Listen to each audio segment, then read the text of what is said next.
Don't ask people to treat you well. How they treat you is their choice. You cannot ask them, you should treat me well. They did not treat you well. That is their choice. You treat them well, that is your choice. Don't go on questioning how others treat you. By your questioning, they are not going to treat you any better. Remember, everyone is a postman. You get what you deserve. If your time is good, even the worst enemy will behave very nice with you. If your time is not good, even the best of best friends will start blaming you for nothing, will behave like an enemy. So, realizing the greatness of time, you say, Kalaya Tasmai Namaha.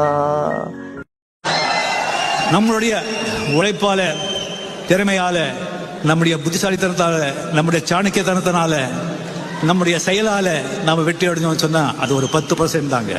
10% தான். ஒரு வெற்றி அடையணும்னு சொன்னா நேரம், காலம், சந்தர்ப்பம், சூழ்நிலை, அந்த நேரத்தில் உங்க கூட இருக்கிற மனிதர்கள் அவங்க எப்படி நிற்பாங்க, இதெல்லாம் சேர்ந்துதான் ஒரு வெற்றியை அடைய முடியும். ஒரு பெரிய மிக வெற்றியை ஒருத்தர் அடைய முடியும். எதுவுமே ஆகட்டும்.